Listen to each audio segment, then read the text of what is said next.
like something a bit more formidable. So Forest 3-1 win, picking up where they left off in the earlier parts of last season. Did run out of steam a little bit towards the end, which costed them a place in the Champions League, but they will be in the Europa League as mentioned earlier. So Man United Arsenal, people, the game we were all waiting for.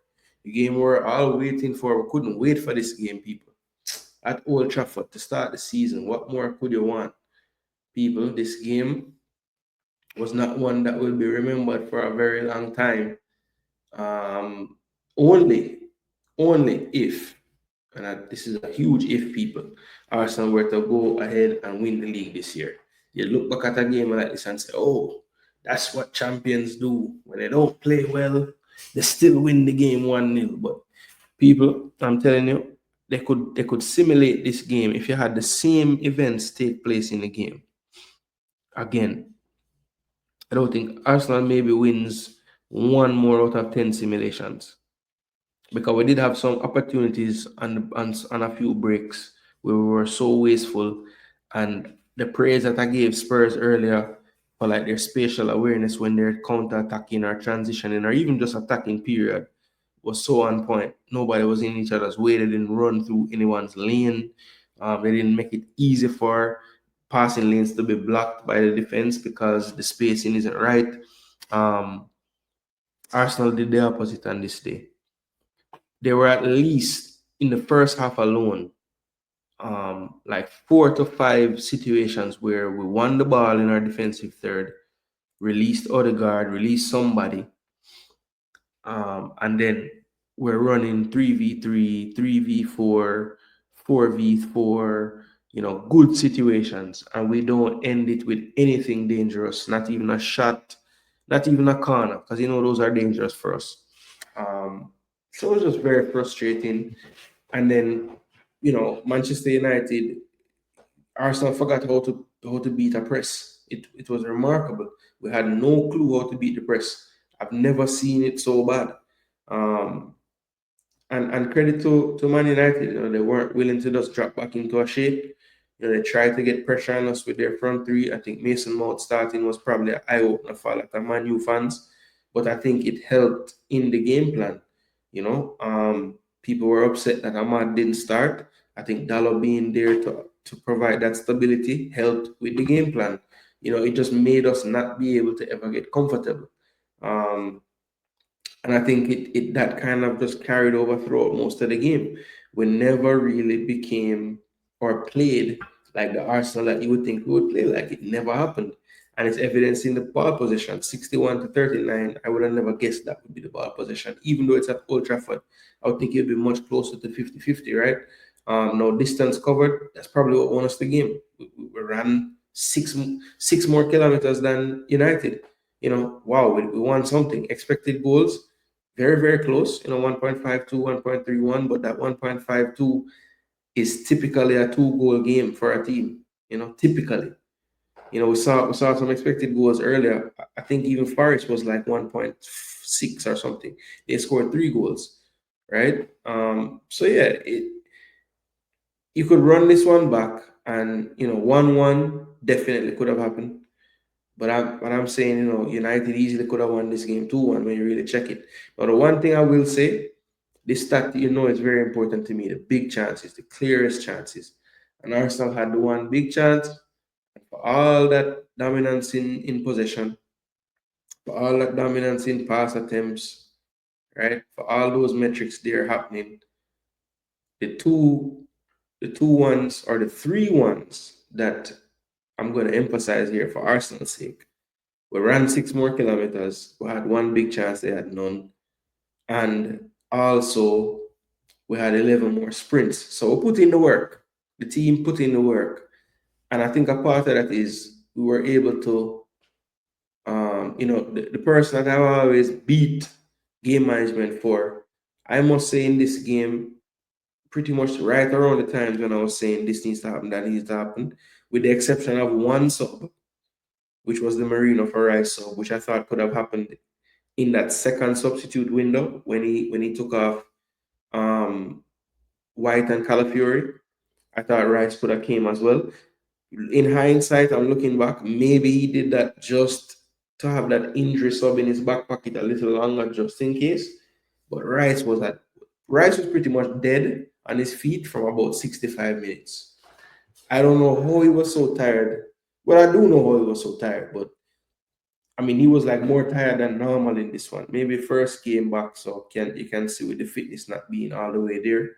But yeah, you see the disparity. I'm just gonna talk and run the stats down, but you can see the shots on target, big chances scored, all the stats and the metrics there as I go through the game. But look, let's just start first with United, right? Because I'm an Arsenal fan, so I'll talk about Arsenal last.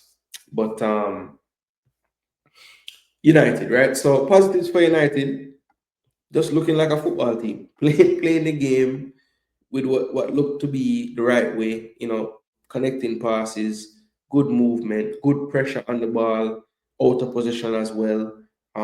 Not well, can't say not as wide open because I still feel like a better team that was more in sync in transition would have punished United in part of that game, especially the first half. I think in the second half he had some tweaks that lessened the chances of us just running through the middle. But it still happened a few times in the second half as well. So, look, when we talked about it earlier, the way they play, they really have two guys in midfield. I think in the first half, um, what was making it work for them offensively was Cunha in that centre forward role, dropping into the half space, basically in essence becoming the 10 to combine with Casemiro or Bruno Fernandes in more of the six-ish role. That was helping them out. But then it was hurting them in the fact that Cunha was so involved in the bringing the ball up the pitch. When they got it up the pitch quickly, Cunha was never able to catch up with the play and get into the box. So that was like the push and the pull that Amorim was dealing with right there. On one hand, Cunha's ability to link up and get involved was keeping the numbers in midfield at least even, and not getting outnumbered. And then it was hurting them in that when they did advance the ball quickly, which was really the out ball, Calafiori going into midfield, inverting, Mbomo staying high and wide, taking that risk because really Martinelli is the only one wide on that side for the most part, unless Rice goes over there to double up with him, which he was a little more reluctant to do because he did want to keep his proximity to Zubimendi, didn't want to leave him too exposed. So it was a constant pushing and pulling. Both managers, I think sadly for us, Arteta in his sixth season now seemed to still be just a very cautious approach, right? Which is understandable. He's playing at Old Trafford away. They have these new signings coming, different atmosphere. I get it, but Amorim, people said he was a bit negative. But I think the game plan was okay for him. Look, he could not have known that Arsenal were going to be so shockingly bad. So he's thinking, let's start with some solidity on the back. We're going to play a more defensive-minded right wing back, which is Dalot. I think Dalot did fine when he was in the game. Now, obviously, it went up another notch when Diallo comes in. He got, I think, almost second highest rating of any player for United when he came on, and it was, at first they got to gang up on Calafiori, who was holding his own, but I think it was a smart sub to get him out and bring on Lewis Kelly because he might not have survived. And as you can see, both fullbacks ended up coming out and getting yellow cards. So, it was probably a good move. Now, Ben White was listed as an injury exit, and this is something becoming way too frequent. One right back goes down, the other one comes in, he goes down. So, we need to figure out this fitness issue with these right backs, with everybody on the damn team. But yeah, Man United, a lot to be positive about. I think I said something earlier to someone we were having a conversation. I said, listen, if Mbomo was sharp in this game, like really up to speed and banging, the way we know he can play, I think they win this game. I think he was the one that just his lack of sharpness really hurt in some moments, just not being as precise, not getting that extra angle to get the shot off that he really want. He didn't have the confidence to do those things, it looked like.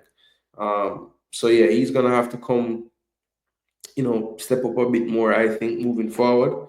First game, so I can't really say, boy, this is a something that we should get used to for him. But yeah, he could have done better in a lot of these occasions and situations. Dorgo, I thought, was a really good player in this game as well. A lot of energy down that left hand side. Looks to be, the athlete that they would need in this setup on that left wing back role. Mount got a lot of beating, but I thought he played decent. Didn't give enough in the attack that you would want from a player in that position, but I think he had a purpose and he fulfilled his purpose well for Man U on the day. Fernandez and Casemiro as the pivots. People looking at that as Arsenal fans and saying, "Let's go."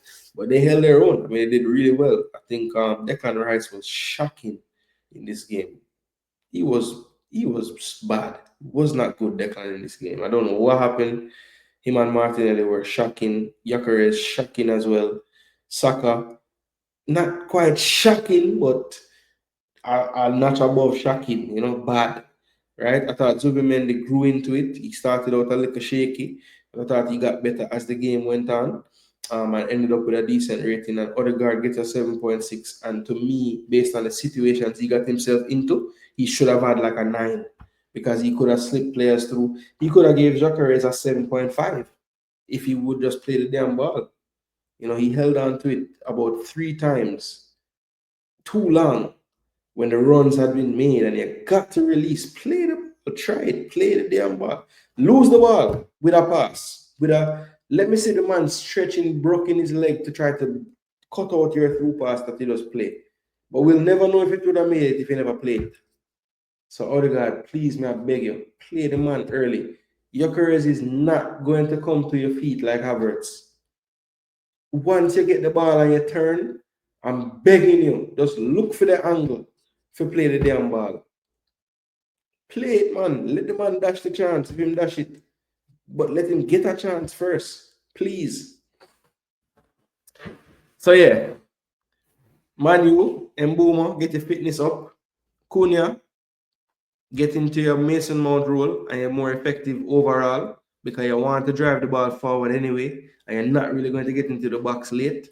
So you might as well just play the role Mount play. Sesko, get your fitness up because you looked at shell yourself as well. I was calling them said that Sesko looked like a slug. I would say, well, Gyokeres looked like a sloth. So the two of them look like they need to get up to speed. Gyokeres, it wasn't really so much the speed. Like he actually looked faster than I thought he was in the game, to be honest. The problem was this man foot and him body wasn't really working with his brain. I mean, he was doing Havertz things. He was running, leaving the ball, tripping over the ball.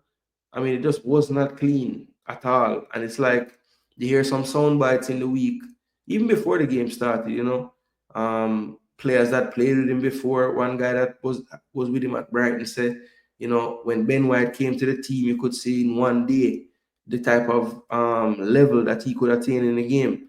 And he's like, he played with Gyokeres for a season or trained with him at least. And at no point would he have thought that, he would one day be the striker for Arsenal. And, it was not so apparent what his ceiling was in the game. Now, what that means, I don't damn know because, people get better late in their career sometimes. That's how it go. But, you can't discount it. I mean, this is a guy that did train with him and see him up close for years, so, or at least a year. So, yeah, you can't just overlook it completely. But look, I think honestly, if you go back and you watch, if you just type in on like X, right? Just type in Arsenal transition opportunities versus Manu.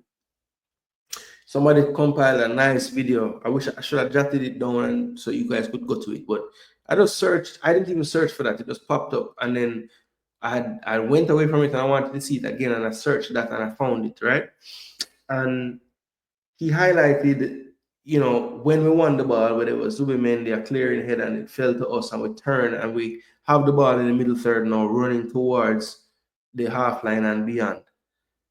We had like 3 or 4 or even 5 opportunities like this, good numbers, everything. And it starts out looking really good. Then when you go up one frame and you see where the runs end up, all three man converging on one area. So there's no angle, there's no space, one less defender can cover all the people because the runs don't make any sense to spread them more apart. But I just feel like Gyokeres always made the right run. It was Saka and Martinelli doing madness because they are so used to Havertz coming to combine and leaving space for both of them to run inward. Whereas Gyokeres is like, I'm going to run that way as well. And all three of them were running in the same spot. It happened like 3 times. And I'm like, damn. It's almost like the wingers haven't been coached yet, or the wide forwards haven't been coached yet, how to make runs with an actual striker playing. Because typically whenever Havertz makes runs and he's playing striker, it's like diagonal towards the corner flag. Gyokeres is like, to hell with that. I'm gonna shape my run outside first and then come back in. I want to be running towards the damn goal when I'm running into a two pass. So they're gonna have to get used to that and adjust accordingly. They might have to think about on breaks, not bombing and actually, staying on that level to collect a pass to then play to Gyokeres instead of running into Gyokeres' space every time. Because that's all happening very, very much so. And if you notice, most of the times Gyokeres got on the end of anything, it was in that left or right channel. So it's like Arsenal's wide forwards are programmed to kind of not run into that space because that's where Havertz likes to drift towards when he plays striker. Let's see, does Arteta fix that, or does he tell Gyokeres to make more runs like Havertz would? Knowing Arteta is probably going to tell him that, because he loves Havertz. But people, that's my tactical analysis of what happened. I just think the runs don't make sense with the actual striker, and we need to figure that out. And also, Odegaard needs to realize that we have a person that is literally living on the last line.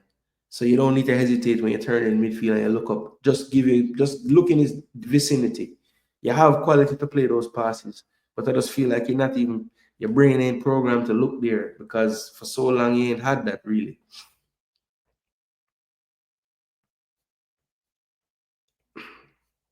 All right, people, how we doing on time? So we're a little over 2 hours, so this show is running quite long, but